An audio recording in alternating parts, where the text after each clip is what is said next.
سبحان اللہ وبحمدہ عدد خلقہ ورضا نفسہ وزنة عرشہ ومداد کلماتہ. سبحان اللہ، پاک ہے اللہ، وبحمدہ، اور اس کی تعریف کے ساتھ، یعنی میں اس کی پاکی بیان کرتی ہوں. عدد خلقہ، اس کی مخلوق کی تعداد کے مطابق، کے برابر. عدد گنتی، تعداد. خلق بمعنی مخلوق، یعنی جتنی اس کی مخلوق ہے، اس کی جتنی تعداد ہے، جتنی اس کی کریشن ہے، ان سب کی تعداد کے برابر، گنتی کے برابر. وردا، اور رضامندی، نفس ہی، اس کے نفس کی، یعنی اس کے نفس کی یا اللہ تعالی کی ذات جس چیز پہ راضی ہے اور جتنی تعریف پہ راضی ہے اتنی تعریف کرتی ہوں. وزنت عرش ہی، اور اس کے عرش کے وزن کے برابر، یعنی جس عرش پر اللہ تعالی متمکن ہے اس کا جتنا وزن ہے ہم تو اس کا احاطہ بھی نہیں کر سکتے، اس کے برابر.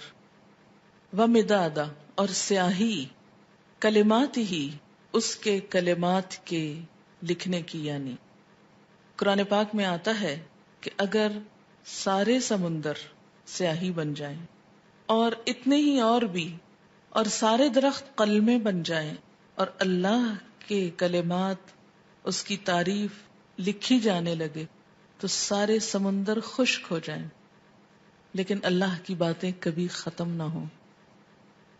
تو اس لیے اس کے کلمات یا اس کی باتیں لکھنے کے لیے جتنی سیاہی چاہیے اس کے برابر.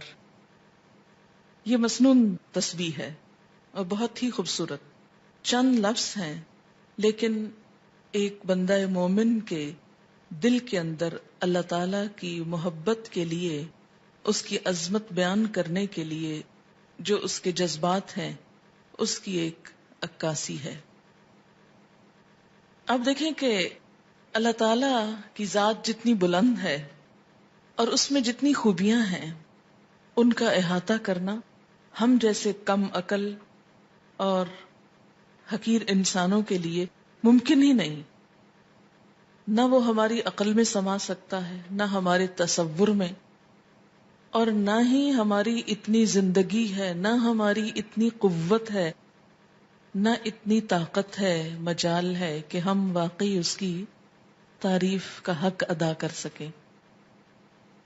اس کی تسبیح کائنات کی ہر چیز بیان کر رہی ہے. وَإِن مِّن شَيْءٍ إِلَّا يُسَبِّحُ بِحَمْدِهِ، کوئی چیز ایسی نہیں جو اس کی تسبیح نہ کر رہی ہو. وَلَٰكِن لَّا تَفْقَهُونَ تَسْبِيحَهُمْ، لیکن تم ان کی تسبیح کو سمجھتے نہیں ہو. سَبَّحَ لِلَّهِ مَا فِي السَّمَاوَاتِ وَمَا فِي الْأَرْضِ، تسبیح کر رہی ہے اللہ کی ہر وہ چیز جو آسمانوں میں ہے، ہر وہ جو زمین میں ہے. جب ہر چیز اس کی تسبیح میں لگی ہوئی ہے تو میری زبان اس کی تسبیح سے خالی کیوں رہے؟ اگر میں نہیں کروں گی تو میری محرومی ہے. اللہ تعالیٰ کا تو کچھ بھی نقصان نہیں. بے شمار فرشتے صرف پیدا ہی اس لیے ہوئے ہیں کہ وہ اللہ کی تسبیح بیان کریں، اس کی تعریف بیان کریں. اس لیے تسبیح کرنا سراسر خود انسان کے اپنے فائدے کے لیے ہے.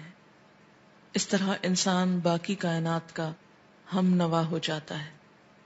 جس ذات سے جتنی محبت ہوتی ہے اس کے لیے الفاظ کا چناؤ اتنا ہی مشکل کام ہوتا ہے، اور اللہ کی تعریف کے لیے الفاظ کا چناؤ ہم عام انسانوں کے بس میں نہیں.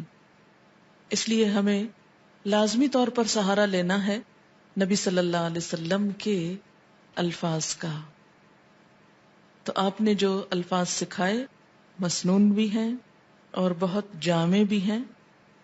آپ صلی اللہ علیہ وسلم کی یہ خصوصیت تھی کہ انما اوتیت جوامع الکلم، مجھے جامع کلمات عطا کیے گئے ہیں.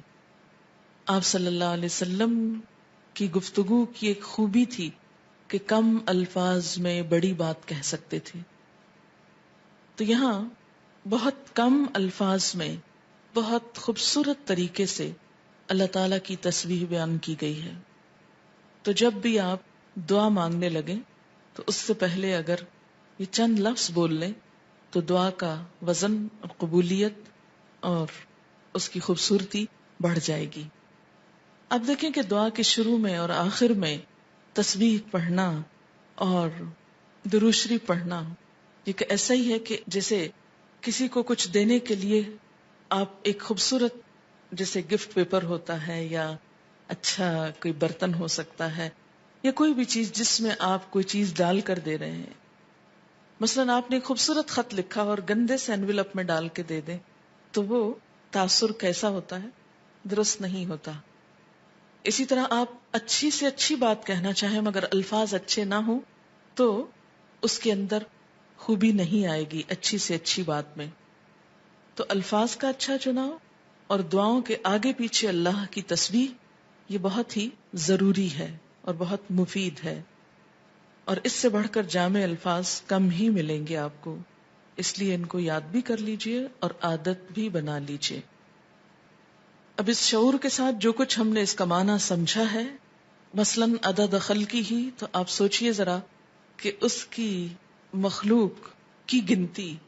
مثلاً کہا جاتا ہے کہ آسمانوں پر جتنے ستارے ہیں اگر ان کو فرضی نام دے دیے جائیں، مثلاً ABCD، تو ان ناموں سے پکارنے میں یا ان کی صرف گنتی کرنے میں 400 ملین سال چاہیے، کیونکہ انسان نمبر ایک تو احاطہ ہی نہیں کر سکتا. اور اگر صرف گننے لگے ان کو، صرف ستاروں کو، ابھی زمین کے ذرات کو نہیں، ریت کے ذرات کو نہیں، اگر آپ میں سے ہر ایک کو پورا کراچی شہر مثلاً سمندر کے کنارے پہنچ جائے اور ایک ایک گلاس ریت کا اٹھا کر اس کو دے دیا جائے ہر شخص کے کہ اس کے ذرات گنو، تو میرا خیال ہے کہ صرف وہ ذرے گننے میں اس کو کئی سال لگ جائیں، ایک عمر بیت جائے. تو ہم نہ تو یہ ذرات گن سکتے ہیں، نہ یہ ستارے گن سکتے ہیں، اور نہ ہی ہماری اتنی عمر ہے. تو یہ ایک تسبیح لے کے اگر ہم چند دفعہ سبحان اللہ کہہ بھی دیتے ہیں تو اس سے حق نہیں ادا ہوتا. سارا دن بھی بیٹھ کے تسبیح پڑھیں تو مت کبھی سوچیں کہ ہم بڑے عبادت گزار ہو گئے اور بہت کچھ کر لیں. کچھ نہیں کیا. کبھی اپنی عبادت کا انسان کو غرور نہیں آنا چاہیے، نہ کبھی عبادت کے تکبر میں مبتلا ہوں، کیونکہ ہم اللہ کا حق ادا کر ہی نہیں سکتے. تو پھر جب انسان یہ کہتا ہے عدد خلق ہی، تو گویا وہ سب کچھ گنا گیا جو آپ ویسے نہیں گن سکتے. لیکن شرط یہ کہ دل سے کہیں عدد خلق ہی ورضا نفس ہی، اتنی تسبیح جس پہ وہ راضی ہو جائے. بس مجھے اس کو راضی کرنا ہے. میں جب تک تسبیح کروں گا جب تک وہ راضی ہو جائے، اس کی رضا کے برابر. وزنۃ عرش ہی، اور وزن میں اس کا عرش، اس سے وزنی کوئی چیز نہیں، اور اس کے کلمات لکھنے کی سیاہی کے برابر. وہ کتنی ہے اس کا احاطہ بھی ہم نہیں کر سکتے. اب آپ دیکھیں لیکوڈ بھی آ گیا اور ایبسٹریکٹ چیز بھی آ گئی اور ٹھوس چیز بھی آ گئی، یعنی ہر چیز کا ایک طرح سے احاطہ کیا گیا. اب اس تصور کے ساتھ تسبیح پڑھی. سبحان اللہ و بحمدہ عدد خلقہ ورضا نفسہ وزنۃ عرشہ ومداد کلماتہ